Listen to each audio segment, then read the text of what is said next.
my name is Cindy, and this is Fit and Thriving with Cindy.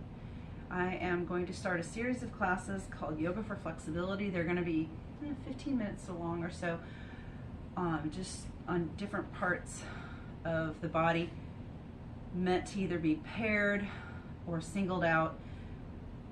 You're going to need a basic supplies. A blanket's always nice, or a rolled up towel, just if sitting in this position is uncomfortable. A strap is really nice to have if reaching your foot with your arm needs a little length. This will give you that extra length. I do have blocks and a bolster here. If you have those extra things, you could use them. You don't need them. A towel and a strap, or 2 towels, will do the same thing. So we're going to get started. First thing we're going to do is we're going to sit up nice and tall. When you're seated, whether you're on your blanket or towel, or whether you're sitting on the floor, you want to sort of lift up through your torso, up through your crown. It's back a little bit. You can rest your hands on your knees, and you're just going to start breathing. Big inhale, let your chest move, let your side rib cage move, let your belly move. Big exhale, feel that come into place. Inhale, feel as if you're inflating like a balloon,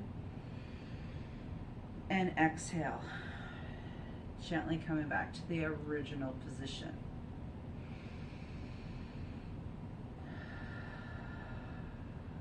Two more breaths, inhaling through the nose, exhale through the mouth. Last time. Inhale and exhale. So just breathing normal. You want to consider deeper breaths, keeping the lift through the torso. If you found that you lifted so much and there's new tension, you went too far, just kind of find that happy place where you can sit tall without feeling it too much in your upper back. Your hands stay on your knees. We're going to make circles with the body. So you're really going to start to create C shapes, cat-cow, which is just rounding the body front and back, and then rounding it side to side.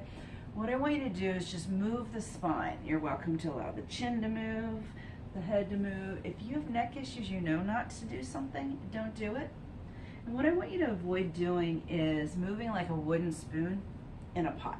All right? I want you to get rid of the rigidity. Oh, I don't know how to say that one. Rigidity. All right, we're gonna have to work on that. Message me on how to pronounce that. And then you're gonna go in the other direction. Oh, well, I'm gonna work on that one for a while. All right, so you wanna be less rigid. How's that? Get the circles going. Get the C shapes. Make sure you've switched the direction.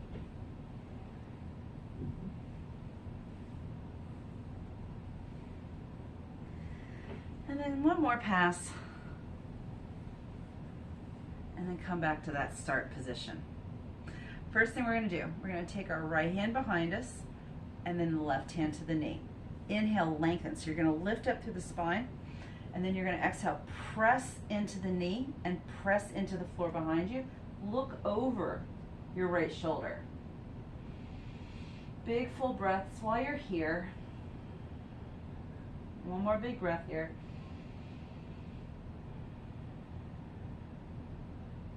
And then gently come back through center, and we'll do the same thing on the other side.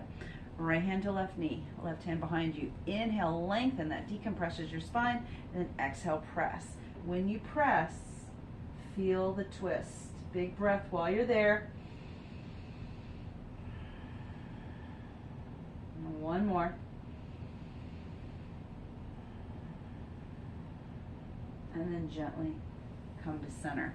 Now I'm a big fan of switching the cross of your legs, right? And then, you know, as you get older, sometimes you just need to make sure things are circulating well. If you're comfortable in that same position for a prolonged period of time, you do you. So here we're going to go into a forward fold. Now I am against using the arms, which is very yoga-like, just because people make this about what's happening from here up, and it's really what's happening from here down. So you're going to inhale, lengthen through your spine. And then you're going to exhale, shift the entire torso forward. So the whole unit as a straight unit comes forward. You bring your hands to the floor. That's your anchor. We're going to inhale, lengthen the spine, slightly tuck the chin. Think of holding a small orange, and then walk out on your exhale.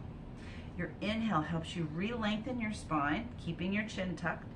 And then exhale, going deeper. We've got 2 more. Inhale, lengthen your spine. Exhale, walk it out. Try not to round. Gonna inhale, lengthen your spine. And exhale, deepen. Gently walk it back. Now we're gonna go back to our preferred cross of legs. And we need to be really sure that we're not rounding the body. So I'm going to turn to the side so you see what I mean. When we sit up nice and tall, inhale, lengthen the spine. Exhale, come forward as a unit. So I'm going to come forward with a straight back. It's not going to feel very flexible, right? Because I'm forcing the hip to take all the stretch. What happens is people, they bring their chin in and they round their back and they get this humpback position that allows them to go further. That is your back doing some of that flexibility, and we want to keep it in your hip. So as you inhale in your length, you do it to remind yourself to stay long as your exhale takes you deeper. So it's all about what's happening here, not in the upper back. We spend all day rounded over devices, tasks, chores, little people, and when we are over our task at hand, we round through our thoracic. We go into that posterior pelvic tilt. We stick our chin out. And our body is comfortable in that position. Gently come up. We'll bring our legs long. And what we need to do is practice that proper lift and alignment within the body. So what we're going to do is we're just going to keep the legs long. I've got my toes flexed. You can probably see them. Versus down and relax, I've got them up. So we're going to sit up nice and tall. Now, if you're really tight, which is why you may be doing this video, what will happen is you'll scoot back, right? You're so tight in your hips will tip into a posterior pelvic tilt. If this is you and you're sitting up and you're trying to get out to your feet, I need to put your hands behind you, open your chest, pressure midsection forward, right? It's rounded, you're coming forward. With that lift, with your hands slightly behind you to keep that length we want in our spine, you should feel a strong stretch in your hamstring, the back of your thighs. If you feel it in the joint and in the knee, just bend the knees just a little bit. Try to keep your feet flexed, nothing aggressive, so don't pull them in real hard. Just keep them up versus letting them fall. So you're sitting up nice and tall, you're getting the stretch. Now, if you have this neutral position, you're welcome to try to tip it forward. And then you're going to bring that lifted spine nice and straight forward, and maybe you reach. Right? So one of the hardest things I deal with as an instructor who teaches a class like this on the regular is a lot of people are just so conditioned to round and fold. I need this to stay open, not to round and get into that rounded shoulder. Stay open, come forward with the lifted spine. This is the hamstring stretch. This isn't an upper back rounding. We want to isolate. So the body does move like that naturally, and there's something wrong with this. This isn't doing it wrong. This is trying to get that alignment, teach how it should feel to do this stretch, and then isolate that one muscle we're working on. We're going to gently come back up. We're going to take just the right leg in. This is called Janu Shirasana. So just bring your right leg in. Make sure you didn't pull your right hip back. Sometimes people will come back and they'll pull it and they'll open up. Not what we're doing right now. You're simply getting it out of the way. You're going to sit up nice and tall. Again, if you're in that posterior pelvic tilt, lift yourself. Press the pelvic area neutral. Get your stretch. If you have that, you're going to come forward. If you're going to come forward and grabbing your foot means you're rounding, this is when straps are perfect. What you're going to do is you're going to take the strap and put it around the bony structure of your foot.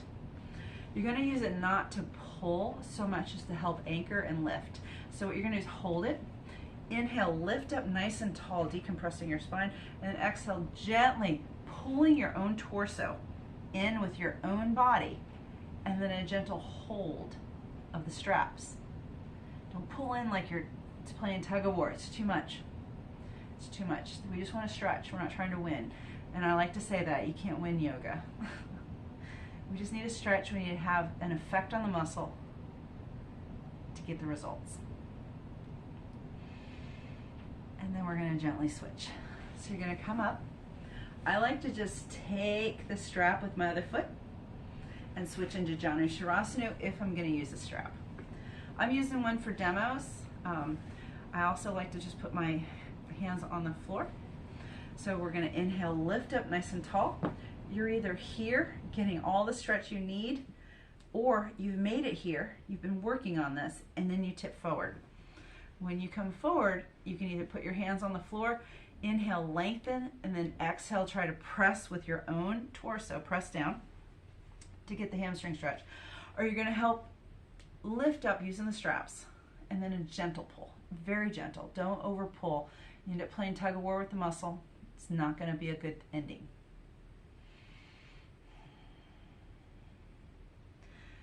With stretching, all you're looking for is to feel the stretch. You just need to feel the stretch. We need to feel the stretch, and the muscle we're looking for is the hamstring. It's the back of your thigh. If you're feeling it in the joint, we don't want to feel it in the soft tissue. That means you got to bend your knee a little. And that doesn't mean you're less flexible. Just some people just feel it more in their joint with a straight leg, and some people can have a perfectly straight leg and barely feel it in their hamstring. It's, you know, it's just genetics. It's not anything to compare. It just simply is. So if that's you, make the accommodation. If it's not you, don't worry about it. We're going to gently come up. Straps or no straps, you decide. Both legs go out again. We're going to inhale up nice and tall. You're either here, trying to get your pelvis in that neutral position, or you're trying to tip your pelvis forward, right, into that interior pelvic tilt. If you can reach out to your feet without rounding your back, consider it. Inhale, lengthen. Exhale, deepen. You're not just pulling yourself in, you're pressing yourself forward. You need the two to happen.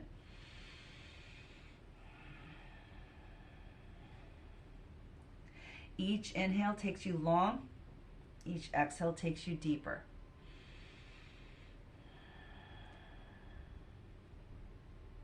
And then gently release.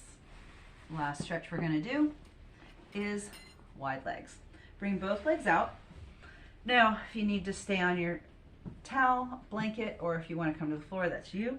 You might actually want a towel now or blanket. Make that adjustment. So we're going to sit up nice and tall, and this is where we're going to feel it even more because we've added the inner thigh. Remember, if your pelvis is tipped back into that posterior pelvic tilt, we need to bring you neutral. Once you're in that neutral position, you can put your hands behind you to help lift up through the spine and push forward. When you push yourself forward, you're going to feel stretch in your hamstrings and your inner thigh. Even if you can hold neutral, you might already have a stretch. That's the goal, is to get the stretch, not a shape, a stretch. If you have that neutral pelvic, you're going to try to tip it into an interior pelvic tilt, right? And those really super flexible folks you see everywhere in YouTube, Instagram, and they're like lying flat. They have a lot of flexibility, but their whole pelvis is tipped forward. They're not rounding. So you're going to inhale, lengthen, and exhale, press yourself into that deeper position. I'm just turning for the visuals. So when you're in the tuck, you go into this position, and it's mostly thoracic. We're looking for this as goal 1. If you've reached that, goal 2 is to come forward. And as far forward as you go is as far forward as you go. But your inhale takes you up, lengthening. Your exhale takes you forward. I'm pressing, I'm not pulling.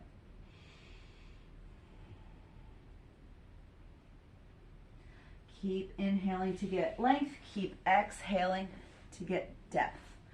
I'm just joining you facing.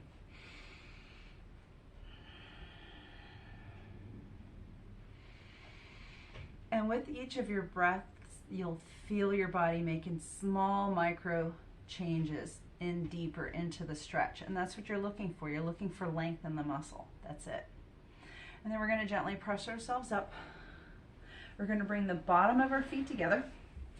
This is a Baddha Konasana, bound angle. If you can hold onto your toes, and this is one of those ones where the blanket is real helpful. If you can hold onto your toes, do so. If you need to hold onto your shins, do so. We're going to use it to help sit us up nice and tall. And then we're going to exhale, bring the belly forward. So the pelvis is coming forward. So lift up, press the belly button forward. Keep the torso lifted. Keep the chin slightly tucked. Remember, it's like you're holding a little orange. You're not going to tuck it in like it's a, a small plum, right? So Get that feel. You feel it in the hips. And then we're going to gently release, sitting comfortably. So this was about 15 minutes, just a quick stretch. You are holding them for as long as I held them. It is maybe boring. I don't find it boring. A lot of people are boring. They want to come out of it. But you need the longer holds to have an effect on the muscle, to have length take place. This is something that you could do on the regular. You could stack it with some of the other videos that I'll be creating over the next couple weeks to work different parts of the muscle. I'll give varieties as well. But you want that time in the stretch. That time in the stretch is how you're going to get an effect in the muscle, right? So if you're doing these really quick stretches, you know, you're holding, you're out, you're not going to affect change. So find the patience to stick with the stretches and you'll see some results. And I will tell you, they're a long time coming. If you're doing something like this, a video like this, 2 to 3 times a week, you might see a change in the length of the muscle in 6 to 9 months. I know it's really long for such constant effort, but that's what it takes. That's why a lot of people say stretching doesn't work. That's why a lot of people won't stick with it and they don't really see the results. And that's why people who do yoga are dedicated. They're addicted because they get the length, they get more flexible, they tend to be more flexible. And that's because they're just in it for the long haul. So look at this as something you're going to add to your routine, your daily, weekly routine.